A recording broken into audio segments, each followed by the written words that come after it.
Hey guys, it's your friendly neighborhood Doc here, and I wanted to talk about what I picked up at the shop this week. So let's go ahead and dig in because it's a pretty big week this week. Let's see what we got. Alright, so to start with, we picked up Deadpool Team Up, issue 4 of 5 by Rob Liefeld. I believe inks are by Chance Wolfe and Ed Tadeo. And this picks up with Major X making a return, taking up swords, literally, against Deadpool. Going back and forth. We got that awesome Rob Liefeld artwork. We have Wolverine against Lady Deadpool. And then we get Cable with, like, the most massive gun that we've ever seen. So it's really cool to see this Liefeld artwork because Rob is saying that this is going to be the last Marvel work that he does. You know, he's getting on towards 60, and that's not ancient by any means, but he's still got a lot of stories that he wants to tell that are his own, that is not owned by Marvel, not owned by anyone but Rob Liefeld. So I get it. But we get to see Shatterstar, we get to see Doc Samson, Hercules, and we have some dragons in here. And it just looks like it's going to be an all-out battle in this last issue. This is one of those books where if you turn your brain off and just sit there and enjoy the explosions and the gun battles and the bullet time, then you'll have no complaints whatsoever. I think that Rob still enjoys the hell out of the job that he does, and that he's been able to do this for over 30 years is awesome to me, because you start out as a, early 20-something, and here you are 30-some-odd years later, still working on characters that you love and enjoy. So I see no problem with this, and if you like Rob's stuff, you're going to love this. All right. Next up is the conclusion to Conan, Battle of the Blackstone. It's issue 4 by Jim Zub, Jonas Scharf, and I don't really like this cover the more I look at it, but on the inside you have Conan, who has been bested, and you pretty much have I don't know if you read that Swamp Thing story where they were all holding hands and trying to work their magic because they were magicians, like Zatara, dad of Zatanna, and John Constantine, and a bunch of other magicians from the DCU, and they all kind of held hands and formed a circle. Well, this is pretty much what's going on here, is that they are each pooling some of their resources, their soul, their powers, to bring Conan back into the fight. And I heard someone say that they didn't really like how it all got wrapped up so neatly and so quickly in this one issue, and I kind of agree that it did end quickly, but by that same token, you could have had them traipsing around the globe and around different times for another 5, 6, 10 issues. But instead, they just, Jim Zub decided that he wanted to focus his energy towards the next big thing that is coming down the pike for the Howard verse. And so that's cool, decapitated head. But he chose to finish this with Conan and his lady friend. I think that's Balit. And you see how all of these guys and ladies that all come from different backgrounds come together to destroy this altar to just pure evil, this black stone altar. And it's just, just pure evil. And no matter how you feel about your religion, like the Puritan Solomon Kane, how you feel about Brissa, not Balit, but how you feel about the other clans that are around you, whether they will protect you or not, no matter how you feel about Conan, then you have to save the universe. You have to come together. You have to put all of your differences aside. And you have to say, what I'm doing now is for the greater of all men and all women and all humankind. And so at the end of it, you get to see where everybody has ended up, and they've all gone back to their own times. But, like I said, it builds up to something that is coming. And I'm not going to spoil that last page. But you get Brissa here, who thought she was going to, go to the afterlife. And you get the author. And he says, this is just something that is coming. Well, there's a legend of Shuma Gorath, and that's all I'm going to say about that. So that is going to lead into the big Conan event of 2025 and the Howardverse event. So if you've liked Jim Zub's run on the main Conan title, you're going to love this 4-issue miniseries. It's going to scratch all of the itch for all of the different characters in the Howardverse. And it might cause you, like me, to go and order some of the other Howard books off of Kindle and do some non-visual reading.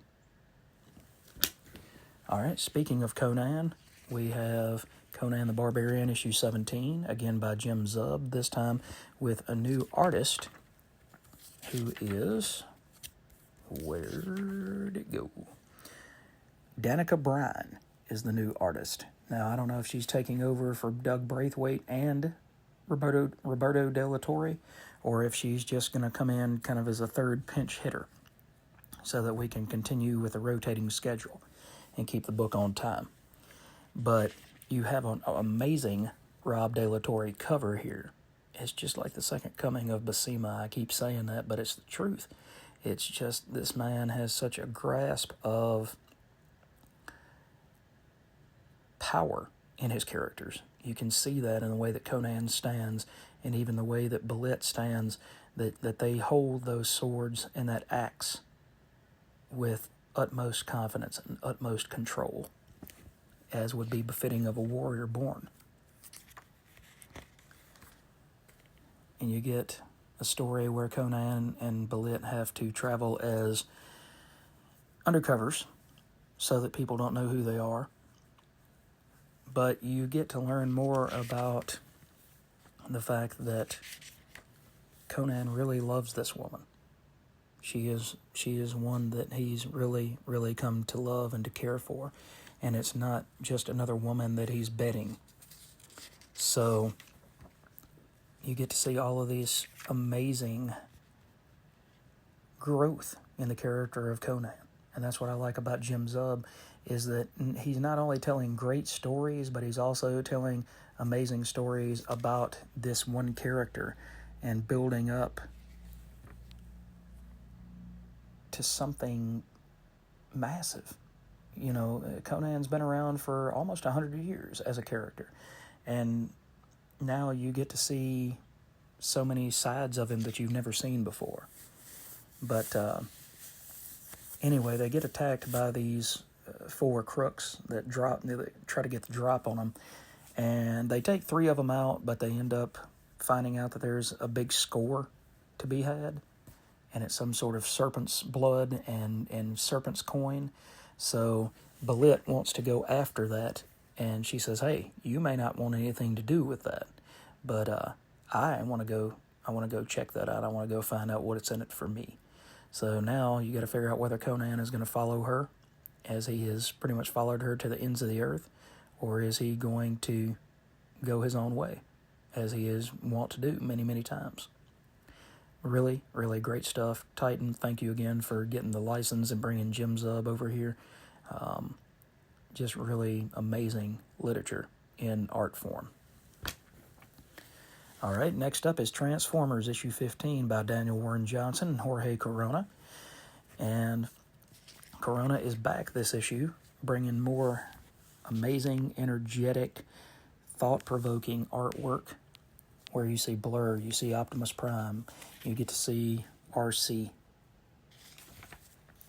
And you get to find out that Prime is battle damaged, and there may be some serious and permanent damage that has occurred, and he's just gonna have to fight through it. He's already lost an arm, and he's wearing Megatron's arm and cannon to replace that arm. But now it seems like no matter what Optimus does, the humans just keep coming at him and he's like, don't you understand? We're trying to help you. And in a moment of humanity, he says, is hurting things all you're able to do? And when you grew up with Prime, like my generation did, you see the leader. You see the stoic. You never really see him, even after the loss of life, you see him shout, avenge. But you don't see him go on the offensive like that very often. And it's just because he has almost reverted, as he was telling one of the other Autobots, it feels like he's reverted to a younger, less calm version of himself, less sure of himself, and so he acts spontaneously rather than the well-thought-out planner and, pretty much the Hannibal Smith of the Autobots that he has become. So you get to see Trailbreaker come back, only to not. And here comes Starscream. And at the end, you see Bruticus. Bruticus lives. 9 issues to go before Daniel Warren Johnson steps off this title, but I think he's just pushing it further and further and further every month so that we can get the most action and the best story out of him before he leaves. So this is, hands down, pick of the week. All right, guys, only a few more books to go. We've got Ultimate X-Men, issue number 10, by Peach Momoko as writer and artist. And this continues the story of Hisako, Mei, Nico, Natsu, Kanon, Maester, Viper, and many more. And this is a Peach Momoko tale. It's not a horror story like a lot of the things that she drew, that were Japanese, that were exclusively Japanese. Instead, this is an American enough version that it could be called a horror story. And it's a horror story because people hate these children of the atom. They hate things that are different than them. It's stories that you can take from life and learn how to be a better moral person, a more respectful person of people of other cultures, people of other walks of life. They say that you can't judge a man or a woman until you've walked a mile in their shoes. And that's really what this story is about, is don't judge me, don't judge my life, don't judge that I'm an X-Man, that I'm different until you've lived this. So, you have mistakes that are made, like here. She couldn't control her optic blasts. So, what happened to her mother? So there are consequences for lashing out because you're different. There's consequences to your anger. There's consequences to your frustration. And again, that's a life lesson that a lot of people can learn from. So I think this is getting even better. And I mentioned in a previous video that if it didn't really pick up by issue 12, that I was probably going to be dropping this book. Well, it's picked up in this issue, so consider me on for at least issue 15, issue 16 so far. Great job by Marvel, once again, with their Ultimate line, and great job by Peach Momoko.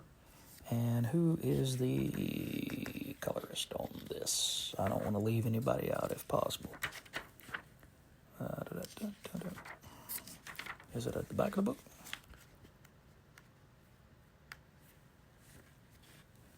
Let's see who we have here. We have Peach Momoko, script adaptation is Zach Davidson, letterer is Travis Lanham from VC, and so Peach Momoko is doing the colors in there as well.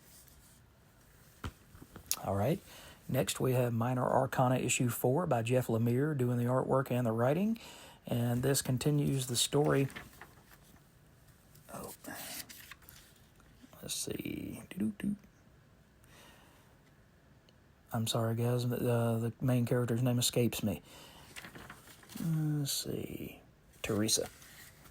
So this is the story of Teresa and her mom. And her mom was a tarot reader who tried to bring solace to people, because I think that somewhere deep down inside, people that do tarot, and Miss Cleo that used to be on TV, maybe not so much her, but people that honestly attempt to do tarot readings with positive intentions and trying to help other people out, I really think that that's what they're about. I don't think that they're trying to rook people as much as rook them to make their own money, but they're not out to cause irreparable psychological damage. Some people do that. Physically, they cause irreparable damage that people just can't get past. I don't think this character and her mom are set out to do that.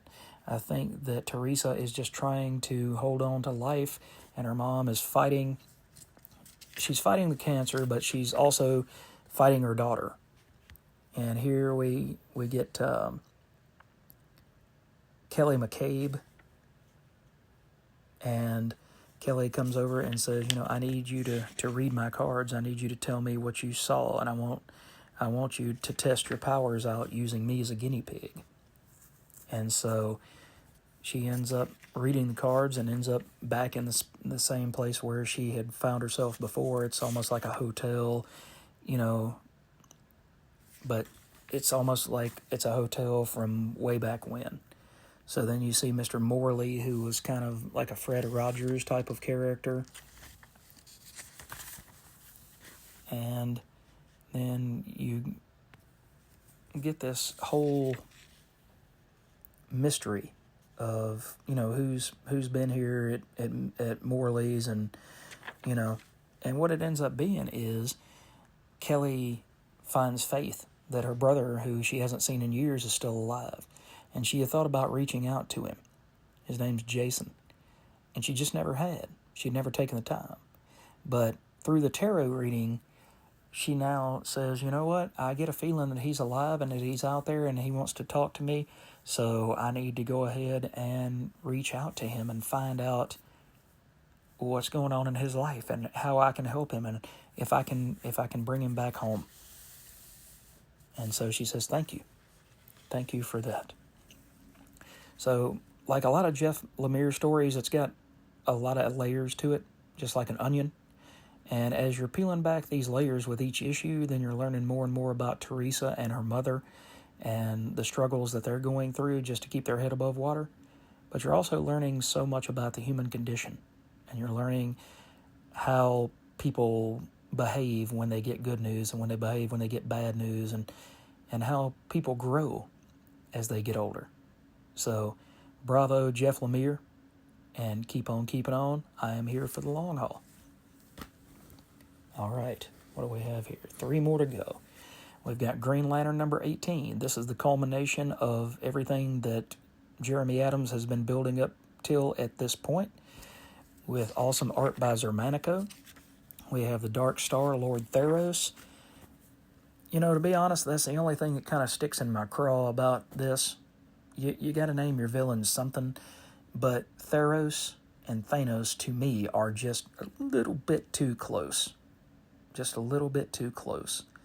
But you just have this all-out artwork and this war and this utter chaos.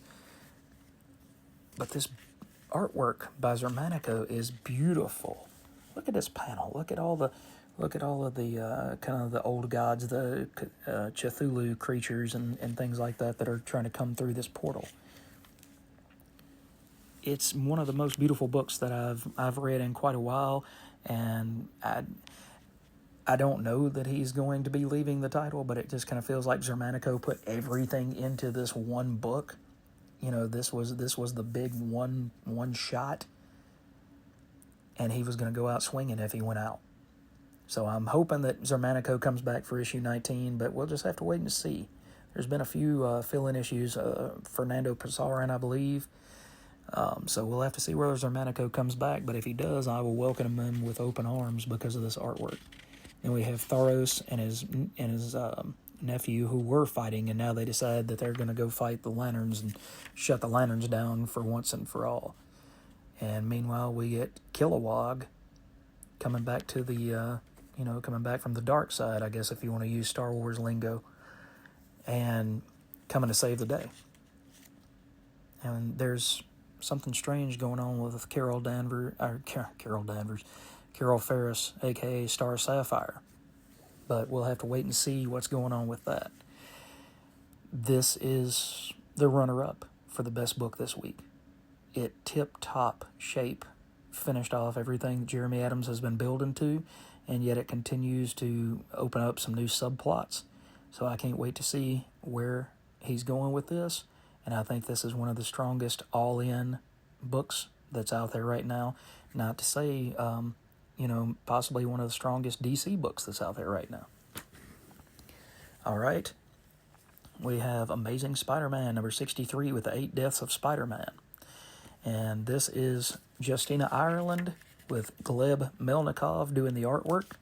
And I have to say, Gleb Melnikov did an absolute amazing job. But I want to say that I've heard a lot of people kind of poo-poo the idea of what's going on in this series. They expected Joe Kelly to come in and do the entire thing of the 8 Deaths of Spider-Man. And I was kind of upset because I don't know anything about Justina Ireland. I don't know whether she loved the character of Peter Parker, whether she didn't love the character of Peter Parker.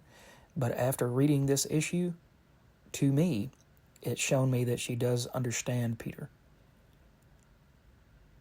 Because in this issue, he's fighting the inevitability of time. And so what the inevitability shows him, chooses to show him, to try to break him down, is his losses. Excuse me. Over and over and over, Peter Parker has lost people that are beloved to him. That's how he became Spider-Man, is with great power comes great responsibility, and the loss of Uncle Ben. But through this issue, it was kind of a tearjerker, to be honest, because you get to learn that some of these new characters like Shay are interesting, and they have more dimensions. And I don't want to see Shay replace Mary Jane. That's a hill that I will die on until the day I die. I think that Peter and Mary Jane are meant for each other. And I don't think that Dan Slott, Nick Lowe, or even Marvel can keep them apart indefinitely. I think that one day, one writer will come up with such a great idea to reverse one more day that, like I said, Dan Slott, Joe Quesada, and the rest of them can just, fall off a cliff. It will be inevitable that they get back together. But anyway, I got sidetracked for a moment. This was a really, really great issue. And I think that if they can find a writer of this caliber, I don't know that Justina Ireland is a good enough writer to be on the title because I've only read this one issue. I know she's going to do the next one as well. But I'm interested to see what she's going to come up with next. And that's really all you can hope for with comics, is that you hook the reader well enough that they want to come back the next month and the next month and the next month. So, bravo to this team. The artwork was, like I said, it was amazing by Gleb Melnikov. And you get to see these emotions. You get to see that Aunt May is frustrated with Peter. And honestly, I thought it was kind of funny, and I know some people won't see it that way. But, it's a cartoony sort of art. And I'm trying to see where this was at, because I remember it from somewhere in here. Huh. Doesn't that resemble John Romita Jr.'s artwork somewhat? There you go, guys. Doesn't that kind of look like a Romita Jr. panel? Or am I just, wishing and hoping? I just thought that was kind of neat. But anyway, guys, if you've been waiting to jump back onto ASM until after Zeb Wells left, go ahead and give this mini within a series a shot and see what you think. All right, and the last one is Hello Darkness, issue 5 of 5, or 5 by Boom. I believe it might be an ongoing now, but these stories in here, this first one, written by Jeremy Baston with art by Zian Kui. You see these butterflies, and you see these two people, these two girls going out and chasing these butterflies. And this one girl goes and finds a dead animal, and it blows her mind, and she's like, we gotta go. Well, at the end of the day, it turns into something much, much darker. And people start transmuting into other characters, and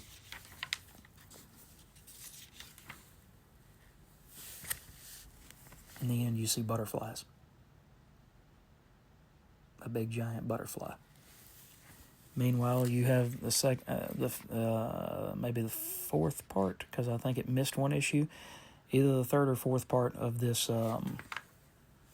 exclusive story by James Tynion and Werther Dell'Edera, talking about Erica Slaughter being in this bar, getting this backstory about these other characters.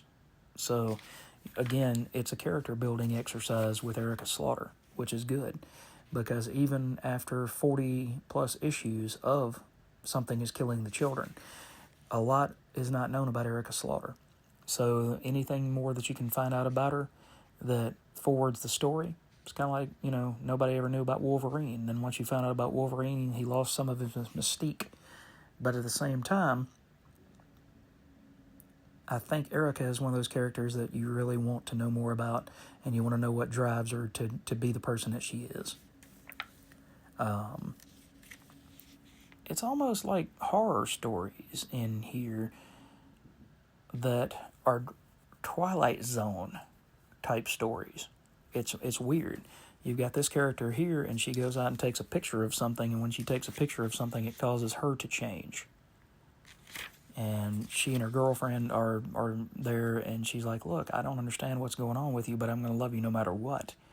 And that's how it felt. And overall, this mini, I know some of the EC stuff started at the same time, but I started reading this Hello Darkness instead of the EC things, and I think I was better off for it. I really do. I think it was an amazing set of stories so far, and I'm gonna check out issue 6, see where that goes. I might drop that after that. I'm not real keen on anthology tales and anthology horror stories, but that one was pretty good. So I think I'll give it another issue and see what happens with issue 6. All right, guys, that is what I picked up, and that is what I read this week. And why is my hair going all crazy like that? I don't know. But what did you guys pick up at the shop? What did you read? And by the way, sorry I'm a little down on energy. I'm not really feeling all that great today. So hopefully I can find my energy level again with the next video. But I hope you guys enjoyed this, and I will catch you in the next video. Pop in the comments below and like and subscribe to the channel if you have not. Let me know who you are, where you're coming from, where your local shop is, and some of your favorite books.